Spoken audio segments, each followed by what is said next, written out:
Imagine a world where death creeps silently through bustling cities and quiet villages alike. Between 1347 and 1351, a shadow swept across the globe, claiming millions of lives in one of history's darkest chapters, the Black Death. They called it the Great Mortality. A plague so terrifying it seemed like the end of days. But how much do we really know about it? Was it divine punishment? Did it wipe out entire towns overnight? Today we're diving deep into the Black Death to separate fact from fiction, debunking the myths that have clouded this catastrophic event for centuries. Buckle up. This is history like you've never heard it before. The Black Death. Even its name evokes a primal fear. When we think of this medieval menace, most of us picture the bubonic plague, a horrific disease characterized by those telltale swollen lymph nodes, the buboes. But to understand the true scale of this pandemic, we must broaden our perspective. The Black Death, as scientists like Sharon DeWitt have discovered, was not a single entity but a complex interplay of plague variations.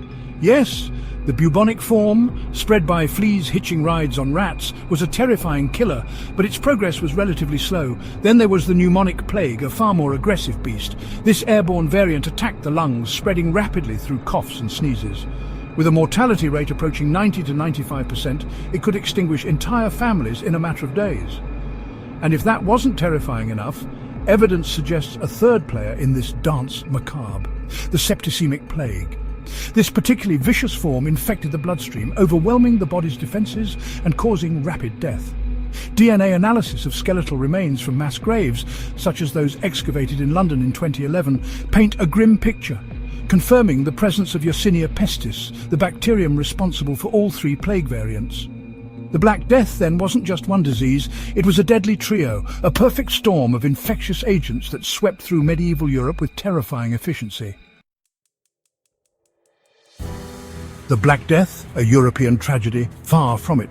This wasn't a regional epidemic, it was a global pandemic, a relentless tide of disease that knew no borders. To understand its true reach, we must journey back to the early 14th century, to the heart of Asia. It's believed the Black Death originated in Central Asia around 1338. From there it spread eastward, engulfing China in its deadly embrace. Historical records from this period tell a chilling story, documenting massive population declines across the region. The plague's relentless march continued westward, carried along the arteries of the Silk Road, a vast network of trade routes that crisscrossed Asia and Europe. As merchants and travelers traversed these routes, unaware of the silent danger lurking within their caravans, they inadvertently ferried the plague to new lands. The Middle East felt the plague's full fury. Chroniclers like the Arab historian Ibn al-Wadi documented the devastation in cities like Damascus, where thousands perished daily. North Africa and India, too, were ravaged by the disease. The Black Death's insidious reach spared no corner of the globe. While Europe's detailed chronicles, such as Boccaccio's Decameron, provide a vivid account of the plague's impact, it's crucial to remember that this was a global catastrophe.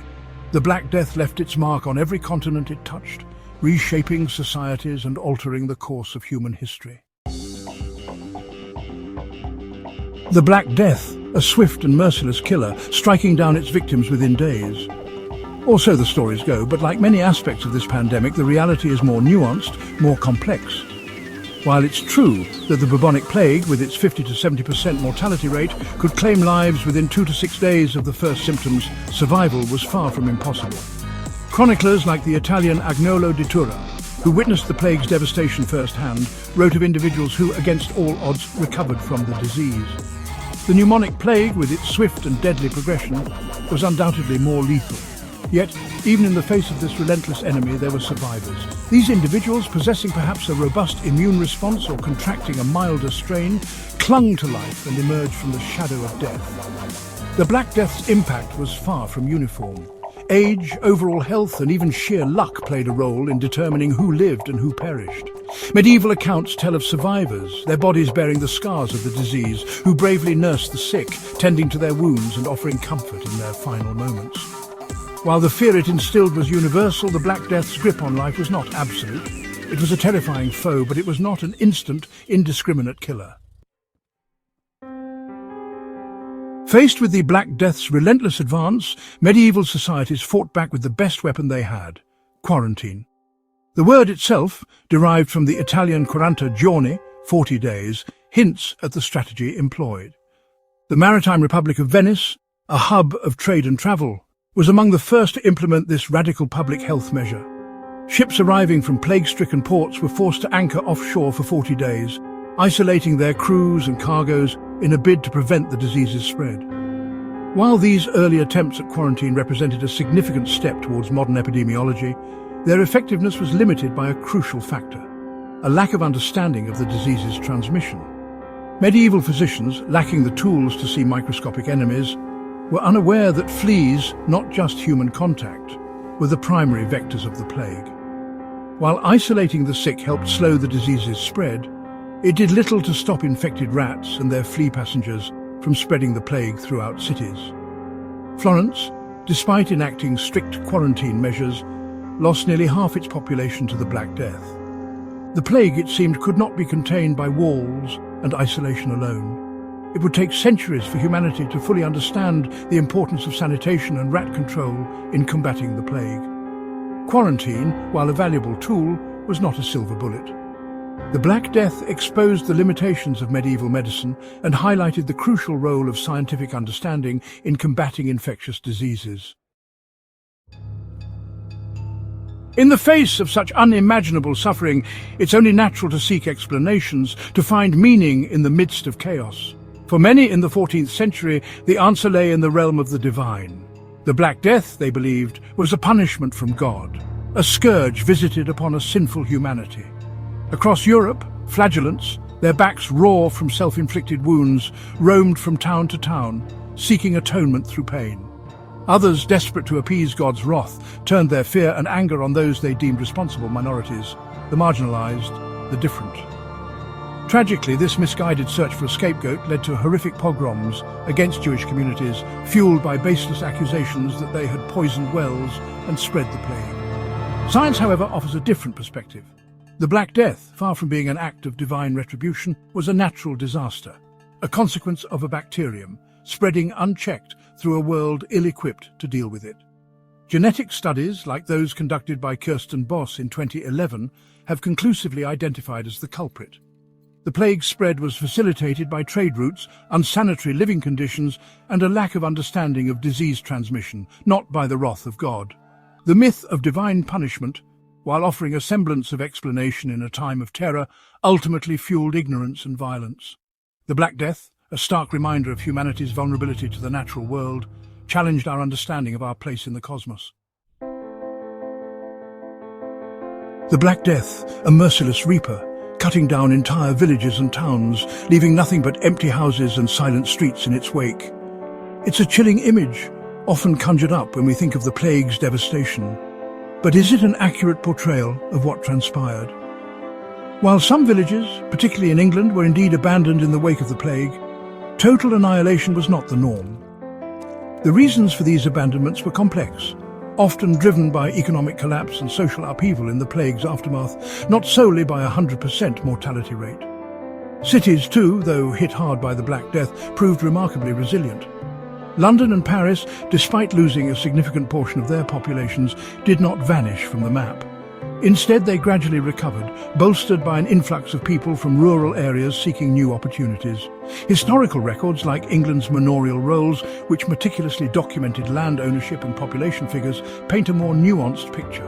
The Black Death's impact was far from uniform. Some regions were spared the worst, while others were decimated.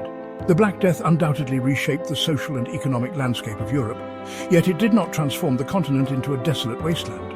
From the ashes of this devastating pandemic, survivors rebuilt their lives, demonstrating the remarkable resilience of the human spirit in the face of unimaginable adversity.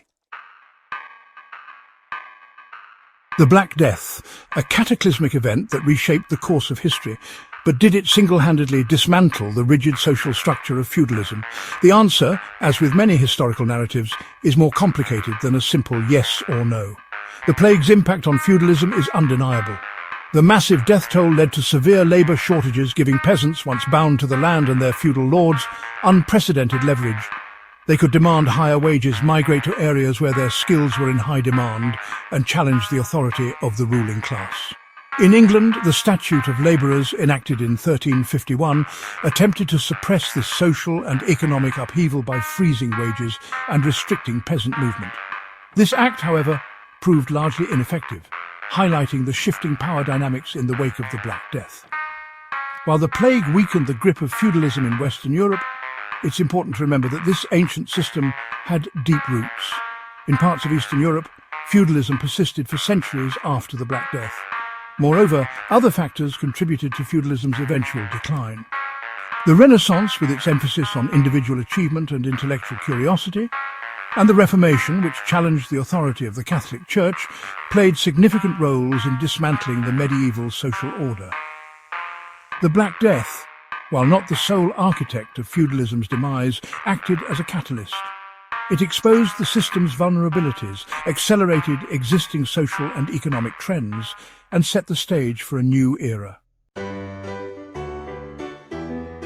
The Black Death was more than a tragedy. It was a turning point that reshaped our world. By debunking these myths, we see it for what it was, a complex global event driven by biology, not superstition. It didn't just destroy, it forced humanity to adapt, innovate, and survive. From the ashes of the 14th century, we built the foundations of the modern world. If you enjoyed this deep dive, hit that like button, subscribe, and let us know which historical myths you want us to tackle next. Until then, keep questioning the past. It's how we uncover